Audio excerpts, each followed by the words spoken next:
कहा जाता है कि राजनीति में और युद्ध में टाइमिंग बहुत मायने रखती है। क्या वाकई ऐसा है? सवाल इसलिए है क्योंकि इस वक्त सम्मान और सियासत दोनों समानांतर चल रहे हैं। चुनाव की आहट के बीच प्रधानमंत्री नरेंद्र मोदी ने फिर से देश की 3 शख्सियतों को भारत रत्न देने का ऐलान कर दिया और पिछले 17 दिन में 5 लोगों को सर्वोच्च नागरिक सम्मान दिए जा चुके हैं। विपक्ष के नेता सरकार की मंशा पर सवाल उठा रहे हैं, लेकिन देश की जनता क्या सोचती है, देखिए इस रिपोर्ट में। चौधरी चरण सिंह को भारत रत्न, पीवी नरसिम्हा राव को भारत रत्न, एमएस स्वामीनाथन को भारत रत्न, लाल कृष्ण आडवाणी को भारत रत्न, कर्पूरी ठाकुर को भारत रत्न। ये भारत के वो रत्न हैं जिन्हें मोदी सरकार ने प्रतिष्ठा के प्रत्यय से महानता का पर्याय बना दिया है।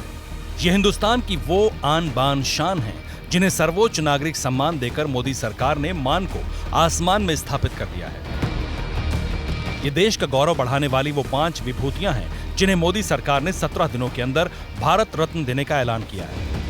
मगर ये ऐलान चुनावी आहट के बीच हुआ है, लिहाजा स्वागत के साथ साथ सवाल भी उठ रहे हैं। चुनाव सर पर है। चुनाव के मद्देनजर मुझे लगता है कि ये सारे निर्णय लिए जा रहे हैं, बहुत जल्दबाजी में निर्णय लिए जा रहे हैं और केवल कैसे चुनाव में फायदा लिया जाए उस पर ये सरकार पूरी तरीके से उस पर काम कर रही है। विपक्ष को मोदी विरोध का ऐसा ये लगा है कि वो उसी में डूब रहे हैं, चुनाव को कोई मतलब ही नहीं। उनको भारत रत्न दे रहे हैं, उसका हम स्वागत करते हैं, पर दूसरी तरफ स्वामीनाथन फॉर्मूला का नजरअंदाज क्यों कर रहे हैं? विपक्ष है, उनका काम तो कहना है, लेकिन किसानों के लिए सरकार में बहुत काम हुआ है। खुशी का दिन है हम सबके लिए कि 2 भारत रत्न किसानों के लिए। वो भारत रत्न दे रहा है, बहुत अच्छा बात है, लेकिन 10 बरस बाद क्यों याद आया, ये बात तो उठेगा। सर्वोच्च नागरिक सम्मान को भी सीधे सीधे सियासत से जोड़ा जा रहा है, वोट के तराजू पर तोलने की कोशिश हो रही है। लिहाजा एबीपी न्यूज की टीम सीधे लोगों के बीच पहुंची।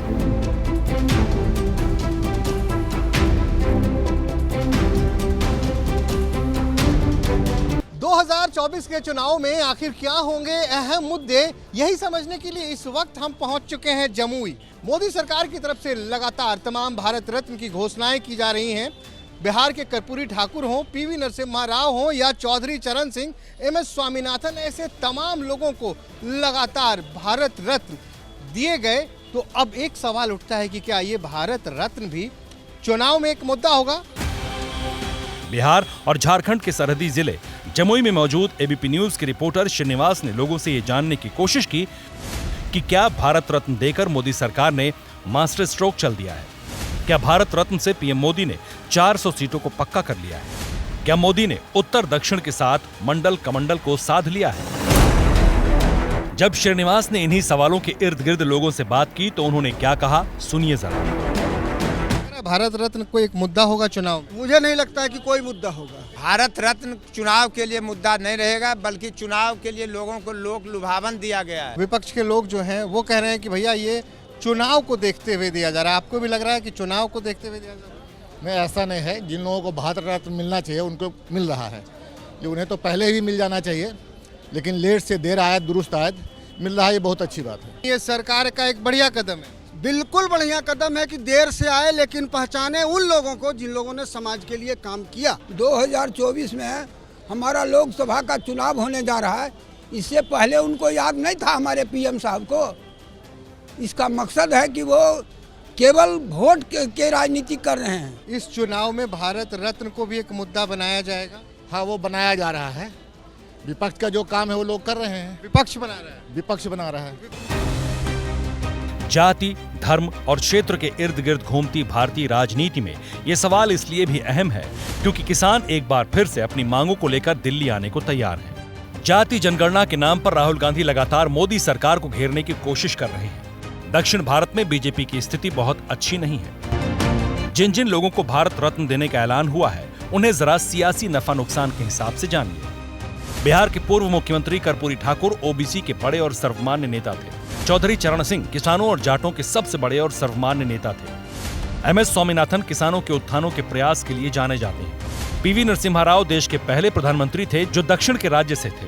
लाल कृष्ण आडवाणी के जरिए बीजेपी ने अपने परंपरागत वोट बैंक को साधने की कोशिश की। यानी इन पांचों में उत्तर दक्षिण का मेल है, मंडल और कमंडल का मेल है, साथ में किसान वाला खेल भी है। लिहाजा जमुई कोर्ट में खड़े वकीलों से श्रीनिवास ने सियासी सवालों का जवाब जानने की कोशिश की। अभी जो तमाम भारत रत्न दिए जा रहे हैं, जैसे कर्पूरी ठाकुर, आपके बिहार से कर्पूरी ठाकुर, उनको दिया गया, पिछड़े समाज से आते हैं। चौधरी चरण सिंह जी उत्तर प्रदेश पूर्व प्रधानमंत्री, उनको भारत रत्न। PV नरसिम्हा राव, उनको भारत रत्न। तो ये लगातार जो भारत रत्न दिए जा रहे हैं, इसके पीछे आपको क्या मंशा नजर आ रही है? देखिए, कोई भी पुरस्कार, कोई भी जो रत्न देने की बात कह रहे हैं आप, भारत रत्न देने की बात, तो इसको देने का एक समय होना चाहिए था। ये चुनाव के वक्त जब दिया जा रहा है तो स्वतः आपको समझ में आ रहा होगा कि चुनाव के वक्त क्यों दिया जा रहा है। देश रत्न, भारत रत्न, जो भी रत्न है, जो ये अवार्ड दिया जाता है, जिनका सोशल कॉन्ट्रीब्यूशंस रहा लगातार, उनको दिया जा रहा है। ये बात भी साफ हो रही है कि जो भारत रत्न दिया जा रहा है, ऐसे व्यक्तित्व को दिया जा रहा है जिनका वोट परसेंटेज पहले जोड़ा जा रहा है। तो ये जमुई से भी किसी को मिलना चाहिए भारत रत्न? जमुई से क्यों देंगे प्रधानमंत्री और देश के मुखिया? जम्मू के लोग स्वतः उनके दिल दिमाग के साथ, जो वोट उनके साथ स्वतः है या मजबूर वोट है, जो उनके साथ जाना ही है, उसको भारत रत्न देने का मतलब नहीं है। भारत रत्न उसको दिया जा रहा है जो वोट उनके साथ नहीं है। कास्ट लाइन की जो बात की जाती है वो बिल्कुल निराधार है। सारे नेता, हर लोग हैं जो अपने अपने तरीके से कास्ट लाइन की बात करते हैं। इसको मुद्दा बनाएंगे वो लोग जिनको ऐतराज है कर्पूरी ठाकुर को भारत रत्न मिलने से। कर्पूरी ठाकुर ने इस समाज के लिए नहीं, किसी पर्टिकुलर समाज के लिए नहीं, अति पिछड़े दलित को, इसको किसी को जाति से मत बांधिए। जो हर आदमी जो वंचित रहा, जो हर आदमी परेशान रहा, उसके लिए कर्पूरी जी ने अपना जीवन में सतत प्रयास किया, उसकी पहचान बनाई गई और उनको मिलना वाजिब था और बहुत देर से मिला। कर्पूरी ठाकुर साहब को मिला भारत रत्न, तो इससे क्या भारतीय जनता पार्टी के वोट में बिहार में और इजाफा होगा? इसलिए आने वाले समय में जो है बीजेपी को फायदा होगा इन सब चीज़ों से। भारत रत्न का फायदा होगा, निश्चित फायदा होगा। इस नाम पे भी वोट दीजिएगा? वोट देगा तो देगा, वो जिसको मिला है वो भी देगा। देगा कैसे नहीं, जिसको दिया गया है उसको देवे करेगा वो। हाँ, हम आपको मुंह में देंगे तो आपका आंख जरूर ल जाएगा। हम आपको खाना देंगे तो आपका आंख जरूर ल जाएगा। ये जान लीजिए कि देश में ओबीसी की आबादी करीब 44% है। 50% से ज्यादा ओबीसी आबादी वाले राज्यों में लोकसभा की 250 से अधिक सीटें हैं। 2009 के लोकसभा चुनाव में सिर्फ 21% ओबीसी वोटर बीजेपी के साथ थे। जब मोदी की एंट्री हुई तो 2014 से बढ़कर ये 34% पहुंच गया, लेकिन 2019 में ये आंकड़ा 10% बढ़कर 44 तक पहुंच गया। ऐसे में कर्पूरी ठाकुर के आसरे बीजेपी के ओबीसी वोट में कितनी बढ़ोतरी हो सकती है, इसे समझने के लिए श्रीनिवास जमुई के पचमंदिर रोड पहुंचे। सवाल क्यों उठाए जा रहे हैं कि जब हमारे कुछ महान विभूतियों को भारत रत्न दिया जा रहा है तो लोग यह कह रहे हैं कि ये मोदी जी उत्तर से दक्षिण तक वोटों की साधने की कोशिश कर रहे हैं भारत रत्न के द्वारा। नहीं, ये बात तो है, क्योंकि अगर भारत रत्न दे रहा था तो पहले दे सकते थे या बाद में भी इलेक्शन के बाद दे सकते थे। क्या फर्क पड़ता है, कभी दे दिया, कभी भी दे सकते थे, मगर अब आज भी दे दिया तो क्या दिक्कत है? नहीं, लोगों में ये हो रहा है कि अब इलेक्शन आ रहा है तो इसमें कहीं ना कहीं भी लुभाया जा रहा है भारत रत्न दे करके, ताकि वोट बैंक बने। कर्पूरी ठाकुर इस लायक थे, उसको मिलना ही चाहिए था, सही मिला है। और वोट की राजनीति थोड़ा बहुत होती है, वो सब पार्टी करती है, ऐसा कुछ नहीं। मोदी के युग में तो बहुत बढ़िया काम हो रहा है, जहाँ तक हमरे समझ से लग रहा है बहुत बढ़िया है। बढ़िया है, बिल्कुल बढ़िया। जो के लिए भारत रत्न मुद्दा रहेगा? नहीं, भारत रत्न का मुद्दा तो नहीं है, लेकिन सब कुछ इसमें सब देखता है। भारत रत्न का भी मुद्दा रहेगा, हल्का फुल्का ऐसा हल्का रहेगा। एक समय होता है कि अभी चुनावी माहौल है, अब चुनाव का वक्त नज़दीक आ रहा है, ऐसे में कहीं ना कहीं जो है सर लगता है ऐसा है, मंशा जैसा जाहिर होता है, ये इसको कैश किया जाएगा, इनकैश किया जाएगा। आरोप ये लगाया जा रहा है सरकार पे कि ये वोट साधने की कवायद है। इलेक्शन का टाइम है इसलिए ऐसा कहा जाएगा, कहने वाले तो कहेंगे ये बात, लेकिन हमको ऐसा नहीं लगता है। हमको लगता है जिनको मिलना चाहिए उनको मिला है। इसी तरह से भारत रत्न भी मुद्दा है क्या कि हमने भारत रत्न दिया कर्पूरी ठाकुर को तो बिहार वाले अब मुझे भी कुछ चाहिए? ना, ऐसा कोई मुद्दा तो नहीं, हमारे समझ से तो नहीं है। एबीपी न्यूज के रिपोर्टर श्रीनिवास जब रास्ते में थे तो वहां उनकी बात एक मौलाना से हुई। मौलाना ने चुनाव में मोदी फैक्टर को लेकर क्या कहा, सुनाते हैं। ये चुनाव का मौका आ गया है, वोट करते हैं ना? हाँ सर, एकदम एकदम एकदम सब बाल बच्चे देते हैं। अब मोदी सरकार को वोट देंगे। हाँ, काम उसका देखिए सर, भारत रत्न दे दे। मत पूछिए एकदम इंसान जीतते रहेगा, किसी का ताकत नहीं को हरा देना। किसको? मोदी बोलते हैं, हम बोलते हैं मोदी जी को किसी का ताकत नहीं हरा देना, हम बोलते हैं, हम खुद उसको वोट देंगे। मंदिर मस्जिद मुद्दा नहीं, उससे हमको काम मतलब है, हम काम को देखेंगे। मस्जिद नमाज तो हम घरों में पढ़ते हैं, नमाज को छोड़िए ना सर। मोदी जी हमको अभी खिला रहे हैं, पिला रहे हैं, इतना गल्ला दे रहे हैं कि मत पूछिए।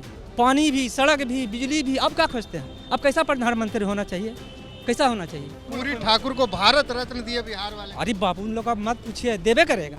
अच्छा बात, आदमी सब है। तो अडवाणी जी को जब मिला तो अब क्या खोजते हैं? तो अडवाणी जी को भी मिल लेते हैं, अब मिलना चाहिए। कोई अच्छा लगा आप कह रहे हैं? बहुत अच्छा, बहुत बढ़िया। ऐसा पर जाए को वोटे दे दीजिएगा। एकदम बाल बच्चे दिल से देंगे, इसी के दिखलाने का नहीं, जो दिखला दें। मोदी जी हमारे दिल में बसे हुए, हम मुसलमान नहीं हैं लेकिन हमारे दिल में बसे हुए हैं। अब कहिए काहे बसा हुआ है? कितना काम कर रहे हैं, बाप रे बाप। भूखा मरते थे पहले कांग्रेस के टाइम में। फ्री गल्ला का कमाल है कि अब सीना फ्री है। जब तक मोदी जी रहेंगे ना 3 साल फ्री रहेगा, इसीलिए सीना फाड़, एकदम सीना फाड़ रहे हैं। जाहिर है मुफ्त राशन के जरिए बीजेपी ने एक बड़े वोट बैंक को साध लिया है, लेकिन इस सब के बीच भारत रत्न देकर अपने चुनावी राजनीति की बिसात पर नई चाल चलकर विरोधियों को वोटिंग से पहले ही बड़ा झटका भी दे दिया है।